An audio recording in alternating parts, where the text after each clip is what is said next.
Breaking news Raebareli Uttar Pradesh से। केंद्रीय budget की विशेषता बताने के लिए राज्यसभा सांसद बाबूराम निषाद आज रायबरेली पहुंचे। उन्होंने इस दौरान केंद्रीय बजट को आम व्यक्ति का बजट बताते हुए कहा कि किसानों को केंद्र में रखकर बजट बनाया गया है। यह पूछे जाने पर कि किसानों की आय दोगुनी करने की सरकार बात करती है, जबकि कई किसान संगठन इसका विरोध कर रहे हैं। इस पर जवाब देते हुए उन्होंने कहा कि किसान अलग अलग है। एक वह किसान है जो दिल्ली में धरना दे रहे थे और एक वो किसान है जो मजदूरी करने पर मजबूर है। ऐसे ही किसानों को ध्यान में रखकर बजट बनाया गया है और उनका ध्यान रखा गया है। इस दौरान बजट को लेकर अखिलेश यादव की टिप्पणी पर उन्होंने कहा कि अखिलेश यादव ने न बजट को ठीक से पढ़ा है और न ही समझा है, इसलिए अनावश्यक टिप्पणी कर रहे हैं।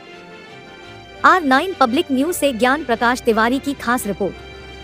अपने नाम करा दिया, उसको लेकर क्या सोच रहे हैं? विपक्ष लगातार ये आज मेरे मित्र मैं बाबूराम निषाद सांसद राज्यसभा हूँ और मैं जो बजट हमारा केंद्र का आया है उसको प्रस्तुत करने आया हूँ। मुझे लगता है कि मेरा ध्यान और आप सबका विषय दाएं बाएं ना हो तो मुझे थोड़ा अच्छा लगेगा। क्योंकि मेरी किसानों की बात, किसानों की आय दुगनी हो गई तो किसान संगठन ये मानने को तैयार नहीं कि उनकी आय दुगनी हो गई, तो ये जो विरोधाभास है इसको कैसे दूर करेंगे? किसान का जो विरोधाभास है, कुछ किसान ऐसे हैं जो दिल्ली में भी धरने में बैठे थे, कुछ किसान ऐसे हैं जो बेचारे मजदूर होते जा रहे थे, वो भी छोटे किसान है ना। किसान सम्मान निधि के माध्यम से हमने 11.4 करोड़ किसानों को रुपया दिया। 2.2 लाख करोड़ रुपया नगद हस्तांतरण हुआ है उनके अकाउंटों पर। ये थोड़ी बात है। और उससे कौन लाभान्वित हुआ है? छोटा किसान लाभान्वित हुआ है, जो किसानी से उसका मोह भंग होता जा रहा था, अपनी लैंड को बेच रहा था। लेकिन किसान सम्मान निधि के माध्यम से जो हमने ये पैसे हस्तांतरित किए हैं, उन किसानों को उनके समस्याओं के लिए सहयोग के रूप में हम देने जा रहे हैं। आगे भी हमारा लक्ष्य निर्धारण है और उस लक्ष्य निर्धारण के मुताबिक हम किसानों के लिए और इस बजट में विशेष विषय लेकर आए हैं। सर ये बताइए, जो लखनऊ में विधानसभा में मीडिया के साथ बदसलूकी हुई उसको कैसे आप देखते हैं? क्योंकि विरोध प्रदर्शन तो हमेशा होता रहा है। मित्र ये विषय मेरे संज्ञान पे नहीं है। आज मैं यहाँ आया हूँ, केंद्र का जो बजट आया है उस बजट के प्रस्तुतिकरण के लिए आया हूँ। माननीय जी, कांग्रेस के प्रवक्ता ने पीएम मोदी पर अभद्र टिप्पणी की काफी चर्चा में, आप इसको किन चीजों से देखते हैं? कांग्रेस के लोगों को चर्चा में आने के लिए राहुल गांधी जी हो, वो भी भाषा पे उनकी कंट्रोल नहीं है, उनके प्रवक्ताओं को भी कंट्रोल नहीं है। ठीक है, ये बोलते रहे, हम लोग उसका काउंटर नहीं करते हैं। जिसकी जैसी सोच और जिसके जैसे कर्म, उस तरीके का बात संवाद ये लोग करते हैं। हमारी बात और संवाद पूरा आम जनमानस हमको समझता है, हमको जानता है, हमें सर आंखों पर बिठाए हुए है। और निश्चित रूप से जब आम जनता हिंदुस्तान की मोदी जी को सर आंखों पर बिठाए तो मोदी जी भी उनके विकास के लिए और अच्छे सुशासन, कानून के राज के लिए और उनके विकास के लिए हम काम कर रहे हैं। अपने नाम करा दिया, उसको लेकर क्या सोच रहे हैं? विपक्ष लगातार ये आज मेरे मित्र मैं बाबूराम निषाद सांसद राज्यसभा हूँ और मैं जो बजट हमारा केंद्र का आया है उसको प्रस्तुत करने आया हूँ। मुझे लगता है कि मेरा ध्यान और आप सबका विषय दाएं बाएं ना हो तो मुझे थोड़ा अच्छा लगेगा। क्योंकि मेरी किसानों की बात, किसानों की आय दुगनी हो गई तो किसान संगठन ये मानने को तैयार नहीं कि उनकी आय दुगनी हो गई, तो ये जो विरोधाभास है इसको कैसे दूर करेंगे? किसान का जो विरोधाभास है, कुछ किसान ऐसे हैं जो दिल्ली में भी धरने में बैठे थे, कुछ किसान ऐसे हैं जो बेचारे मजदूर होते जा रहे थे, वो भी छोटे किसान है ना।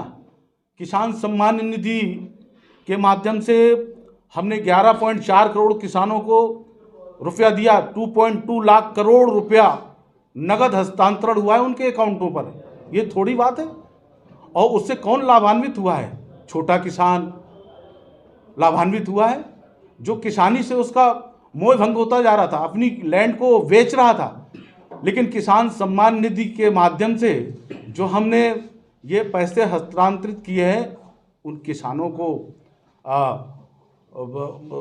उनके समस्याओं के लिए सहयोग के रूप में हम देने जा रहे हैं। आगे भी हमारा लक्ष्य निर्धारण है और उस लक्ष्य निर्धारण के मुताबिक हम किसानों के लिए और इस बजट में विशेष विषय लेकर आए हैं। सर ये बताइए, जो लखनऊ में विधानसभा में मीडिया के साथ बदसलूकी हुई है, उसको कैसे आप देखते हैं? क्योंकि विरोध प्रदर्शन तो हमेशा होता रहा है। मित्र ये विषय मेरे संज्ञान पे नहीं है। आज मैं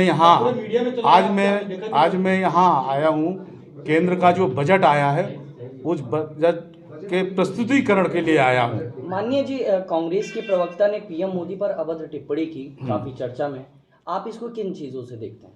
कांग्रेस के लोगों को चर्चा में आने के लिए राहुल गांधी जी हो, वो भी भाषा पे उनकी कंट्रोल नहीं है, उनके प्रवक्ताओं को भी कंट्रोल नहीं है। ठीक है, ये बोलते रहे, हम लोग उसका काउंटर नहीं करते हैं। जिसकी जैसी सोच और जिसके जैसे कर्म उस तरीके का बात संवाद ये लोग करते हैं।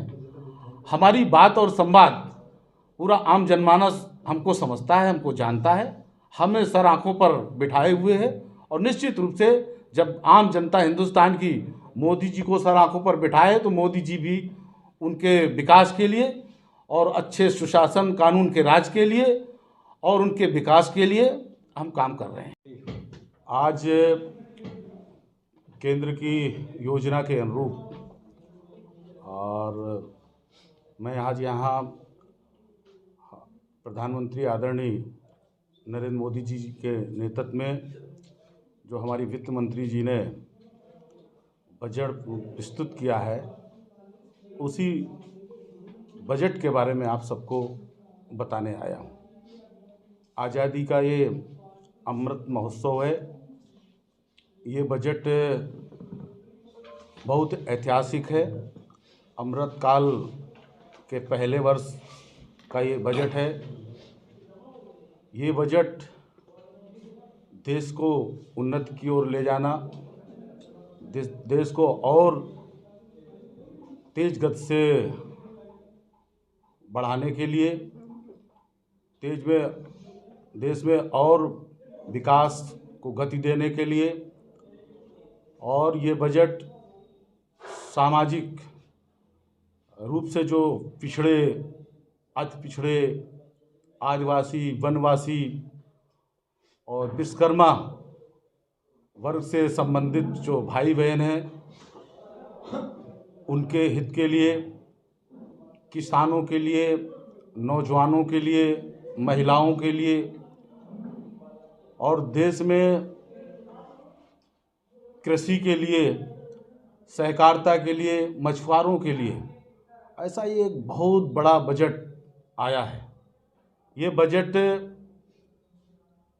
कोविड काल खत्म होने के बाद अर्थव्यवस्था में कोविड काल ने बड़ा व्यवधान उत्पन्न किया था और जो देश की सरकार चल रही थी उसमें अवरोध बनने का काम हुआ था। लेकिन आज केंद्र की योजना के अनुरूप और मैं आज यहाँ प्रधानमंत्री आदरणीय नरेंद्र मोदी जी के नेतृत्व में जो हमारी वित्त मंत्री जी ने बजट प्रस्तुत किया है, उसी बजट के बारे में आप सबको बताने आया हूँ। आज़ादी का ये अमृत महोत्सव है। ये बजट बहुत ऐतिहासिक है। अमृत काल के पहले वर्ष का ये बजट है। ये बजट देश को उन्नति की ओर ले जाना, देश को और तेज गति से बढ़ाने के लिए, देश में और विकास को गति देने के लिए, और ये बजट सामाजिक रूप से जो पिछड़े, अति पिछड़े, आदिवासी, वनवासी और विश्वकर्मा वर्ग से संबंधित जो भाई बहन हैं, उनके हित के लिए, किसानों के लिए, नौजवानों के लिए, महिलाओं के लिए और देश में कृषि के लिए, सहकारिता के लिए, मछुआरों के लिए, ऐसा ये एक बहुत बड़ा बजट आया है। ये बजट कोविड काल खत्म होने के बाद अर्थव्यवस्था में कोविड काल ने बड़ा व्यवधान उत्पन्न किया था और जो देश की सरकार चल रही थी उसमें अवरोध बनने का काम हुआ था। लेकिन